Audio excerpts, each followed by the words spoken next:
Sir hi sir. Hi sir. So ఎట్టకేళ్ళకి 20 ఏళ్ళ కళ. సో సుకుమార్ గారిని ఒప్పించారు.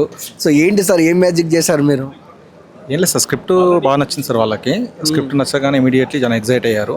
కంపల్సరీ మనం చేస్తున్నాం అన్నారు. స్క్రిప్టే మెయిన్ సార్ అన్నింటికి. దీనికి తెలంగాణ నేటివిటీ కథ అంటే అన్నిటికంటే ఏంటంటే సార్, తెలంగాణ నేటివిటీ వచ్చిన కథలో ఒకప్పటి నుంచి కూడా ఉద్యమాలు, బ్యాక్డ్రాప్ కథలు, ఫీదా, బలగం లాంటి కథలు వచ్చాయి.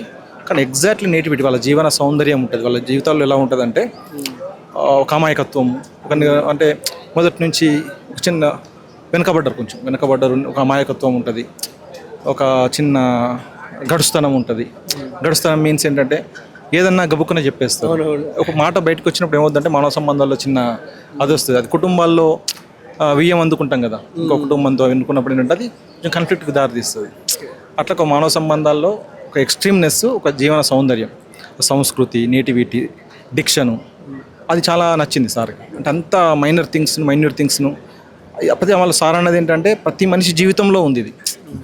అంటే ఆల్మోస్ట్ ఈ దేశ ప్రధాని, రాష్ట్రపతికి ఏ సమస్య ఉంటాయో, ఏ ఆనందాలు ఉంటాయో కుటుంబాల్లో, సమస్య అంటే సమస్య కాదు, చిన్న చిన్న అలకలు, మాట పట్టింపులు కుటుంబాల్లో, భార్యలు, మామలు, అత్తమామలు, కుటుంబాలు. ఇక్కడ అన్నదమ్ములు ఉంటారు, అన్నదమ్ముల కథ ఉంది ఇందులో, అత్తమామల కథ ఉంది, భార్యాభర్తల కథ ఉంది, బావబొమ్మల కథ ఉంది, ఒక ఉమ్మడి కుటుంబ వ్యవస్థ ఉంది మన కథలో.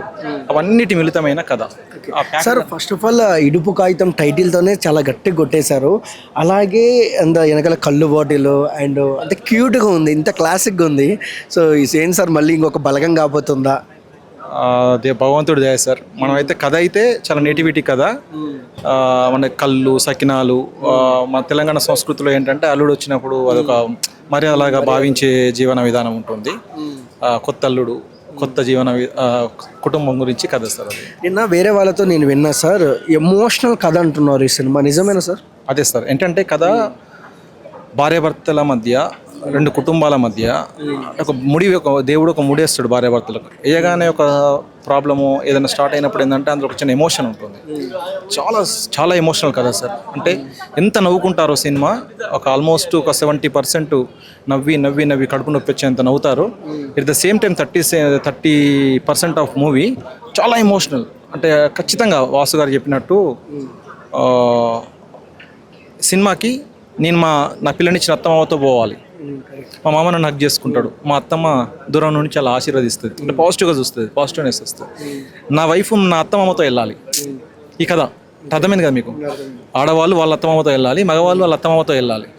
వెళ్ళడం వల్ల వాళ్ళ జీవితంలో జరిగిన చాలా మిస్అండర్స్టాండింగ్స్ అన్నీ ఈ సినిమాతో తేలిపోతాయి. చాలా పాజిటివ్ మూవీ, చాలా పాజిటివ్ ఎండ్, చాలా పాజిటివ్ మూడు, మానవ సంబంధాల్లో ఒక చాలా మంచి కథ. సో మరి కొద్ది రోజుల్లో ఈ సినిమా బ్లాక్ బస్టర్ బలగం కన్నా పెద్ద హిట్ కావాలని మనస్ఫూర్తిగా కోరుకుంటున్నాం. And all the best sir. Thanks for your blessings. Thank you sir. ఇది